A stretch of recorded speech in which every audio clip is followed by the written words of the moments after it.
അതെ, ആ വാക്ക് തന്നെ ഞാൻ ഉപയോഗിക്കുന്നു. മൂഞ്ചിപ്പോയി, മൂഞ്ചിപ്പോയി. രാഹുൽ മാങ്കൂട്ടത്തിന് ജാമ്യം കിട്ടില്ല, ഇപ്പൊ അറസ്റ്റ് ചെയ്യാമെന്ന് തെറ്റിദ്ധരിച്ച ചില മാധ്യമങ്ങൾക്കും ചില ഊളകൾക്കും അതുപോലെ തന്നെ കോൺഗ്രസിലെ തന്നെ കുറെ നേതാക്കന്മാരും വലിച്ചുപോയി എന്നുള്ളത് തന്നെയാണ്. ഇനി ഒരു റബ്ബർ ബാൻഡ് എടുത്ത് വെച്ച് വലിച്ചുകൊണ്ടിരുന്നാൽ മതി, അതായിരിക്കും നല്ലത്. ഞാൻ all Kerala men's association president Vattiyoorkavu Ajith Kumar. ഈ പേജ് ഫോളോ ചെയ്യാത്തവർ എല്ലാവരും ഫോളോ ചെയ്യുക, ലൈക്ക് ചെയ്യുക, ഷെയർ ചെയ്യുക, കമന്റ് ചെയ്യുക. ഷെയറും കമന്റും അത്യാവശ്യമാണ്. ഇത് എത്തേണ്ടടുത്ത് എത്തണം. നമുക്കെന്തായാലും ധീരമായിട്ടുള്ള നമുക്ക് എന്താ പറയാ, നമ്മുടെ വിജയമാണിത്, നമ്മുടെ ഏറ്റവും വലിയ വിജയം.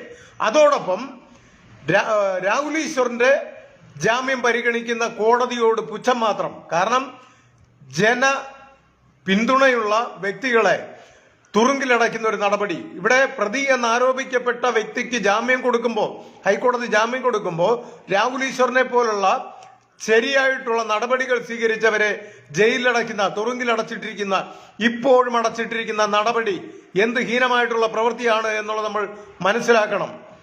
അത് മനസ്സിലാക്കേണ്ട ഒരു അത്യാവശ്യമായിട്ടുള്ള കാര്യമാണ്. എന്തുകൊണ്ട് രാഹുൽ ഈശ്വറിനെ ജയിലിട്ടിരിക്കുന്നു? ഇതാ രാഹുൽ മാങ്കൂട്ടത്തിന് ശക്തമായിട്ട് പുറത്ത് അദ്ദേഹം വരാൻ പോവുകയാണ്. ഞാൻ പറയുന്നത്, രാഹുൽ മാങ്കൂട്ടം ഇനിയിപ്പോ വീട്ടിൽ പോയി ഇരിക്കുകയല്ല ചെയ്യേണ്ടത്. രാഹുൽ മാങ്കൂട്ടം പോയി പാലക്കാട്, പാർട്ടിയിൽ നിന്ന് പുറത്താക്കിയതൊക്കെ വേറെ, പക്ഷേ അദ്ദേഹം ഇന്നും MLA ആണ് അവിടുത്തെ പാലക്കാട് ജില്ലയുടെ. പാലക്കാട് അദ്ദേഹത്തിന്റെ മണ്ഡലത്തിൽ തീർച്ചയായിട്ടും അദ്ദേഹം ഇലക്ഷന് പ്രചരണം നടത്തണം. വീട് വീടാന്തരം അദ്ദേഹം കയറി ഇറങ്ങിക്കൊണ്ടിരുന്നത് പോലെ ഇനിയും വീടുകൾ കയറി ഇറങ്ങി വോട്ടുകൾ ചോദിക്കണം. പ്രവർത്തകരുടെ കൂടെ അദ്ദേഹം ഉണ്ടാവണമെന്നാണ് എന്റെ അഭിപ്രായം. അങ്ങനെ വേണം നമ്മുടെ ശക്തി തെളിയിക്കുവാൻ. പേടിച്ച് വീട്ടിൽ ഇരിക്കുകയല്ല ചെയ്യേണ്ടത്. അതങ്ങനെ ഇരുന്ന വ്യക്തിയുമല്ല അദ്ദേഹം. മറ്റ് സിനിമാ നടിമാരെ വരെ ഇറക്കി അവരോടൊപ്പം ഫോട്ടോ എടുത്തും അവരോടൊപ്പം ഇലക്ഷൻ പ്രചരണം നടത്തിയതിന്റെ കുരുപൊട്ടലായിരുന്നു ഇപ്പോ അതിജീവിത ബിര എന്ന് പറയുന്ന ഇരയ്ക്ക്. ഇരയൊന്നുമല്ല, ഇതൊന്നും ബിരയാണ്.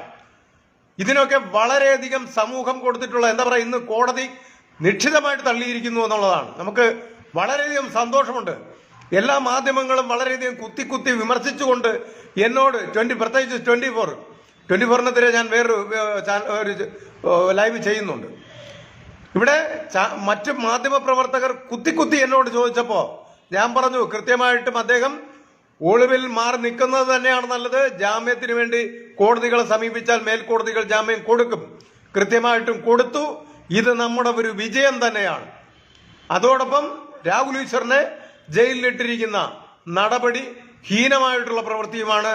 ആ അദ്ദേഹത്തിന് ജാമ്യം പരിഗണിക്കുന്ന കോടതികളുടെ തരം താഴ്ന്ന പ്രവൃത്തി, ഭരണപക്ഷത്തിനും പോലീസിനും മറ്റുള്ളവർക്കും കൊടപിടിക്കുന്ന നടപടി. ജനങ്ങൾ, ഹൈക്കോടതി ജനങ്ങൾക്കൊപ്പമാണ്, സാധാരണ ജനങ്ങൾക്കൊപ്പമാണെന്നുള്ളത് ഇതോടുകൂടി വന്നിരിക്കുകയാണ്. തീർച്ചയായിട്ടും ഇത് നമ്മുടെ വിജയമാണ്, നമ്മൾ ആഘോഷിക്കേണ്ടതാണ്. ഇന്ന് ജാമ്യത്തിന് പരിഗണിക്കുകയാണെങ്കിൽ കൃത്യമായിട്ടും രാഹുൽ ഈശ്വറിനും ഇന്ന് ജാമ്യം കിട്ടും എന്നാണ് ഞാൻ അറിഞ്ഞത്. പക്ഷേ തിരുവനന്തപുരത്ത് ചില കോടതികൾ അവധിയാണെന്നാണ് ഞാൻ അറിഞ്ഞത്. അപ്പോൾ അങ്ങനെ എന്തെങ്കിലും ബുദ്ധിമുട്ട് വരികയാണെങ്കിൽ ഉള്ളത്, പക്ഷേ ആ കേസുകൾ മറ്റുള്ള കോടതിയിലേക്ക് മാറ്റിയിട്ടുണ്ടെന്നും ഞാൻ അറിഞ്ഞു. ഞാൻ രാവിലെ കോടതിയുമായിട്ട് ബന്ധപ്പെട്ടിരുന്നു. അപ്പോൾ അങ്ങനെയാണ് അറിഞ്ഞത്. ഒരുപക്ഷെ അത് ജാമ്യം കിട്ടും. എല്ലാ കൊണ്ടും ഇന്നൊരു നല്ലൊരു ദിവസമാവട്ടെ. രാഹുൽ ഈശ്വറിനും ഇന്ന് ജാമ്യം കിട്ടട്ടെ. അദ്ദേഹവും പുറത്തിറങ്ങിയാൽ അദ്ദേഹത്തിന് നമ്മൾ ജയിലിന്റെ സെൻട്രൽ ജയിലിന്റെ ഫ്രണ്ടില് അതിഗംഭീര സ്വീകരണം കൊടുക്കും. അതിൽ എത്താൻ പറ്റുന്ന എല്ലാവരും എത്തണമെന്നുള്ളതാണ്.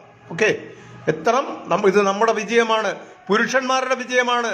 അത് മാത്രവുമല്ല, വലിയൊരു വിഭാഗം സ്ത്രീകൾ, നമ്മൾ ഇന്നലെ രാത്രി 11 മണിക്കും എന്നോട് സ്ത്രീകൾ വിളിച്ച് സപ്പോർട്ട് പറയുകയാണ്. മനസ്സിലായില്ലേ? രാത്രി വരെ അവർ നമ്മളെ വിളിച്ച് സംസാരിച്ച് പിന്തുണ അർപ്പിക്കണമെങ്കിൽ അവരെന്തുമാത്രം ആഗ്രഹിക്കുന്നു എന്നുള്ളത് ആലോചിച്ചോണം. അവരെന്തുമാത്രം ഇവർക്ക് സപ്പോർട്ട് കൊടുക്കുന്നു എന്ന് ആലോചിച്ചോണം. അപ്പൊ നമ്മുടെ പ്രവർത്തനങ്ങൾ ധീരമായിട്ടുള്ള പ്രവൃത്തി തന്നെയാണ്. രാഹുൽ ഈശ്വർ ചില എന്താ പറയാ പുഴുക്കുത്തുകളെ പിടിച്ചു കൂട്ടിയതിന്റെ ഒരു എരണക്കേടാണ് ഇപ്പോൾ അനുഭവിക്കുന്നതെന്ന് എനിക്ക് പറയാൻ പറ്റൂ. തീർച്ചയായിട്ടും അദ്ദേഹം ഉടനെ ഇറങ്ങി വരട്ടെ എന്ന് ഞാൻ ആഗ്രഹിക്കുന്നു. ഇന്ന് തന്നെ അദ്ദേഹത്തിനും ജാമ്യം കിട്ടട്ടെ. അപ്പോൾ ഇന്നത്തെ ദിവസം നല്ല ദിവസങ്ങളായിരിക്കട്ടെ എന്ന് ഞാൻ ആഗ്രഹിക്കുന്നു. എല്ലാവരും ഷെയർ ചെയ്യുക, കമന്റ് ചെയ്യുക. Thank you. മാധ്യമപ്രവർത്തകരെ വിളിച്ചുകൊണ്ടിരിക്കുക. ഓക്കെ, അപ്പോൾ നന്ദി, നമസ്കാരം.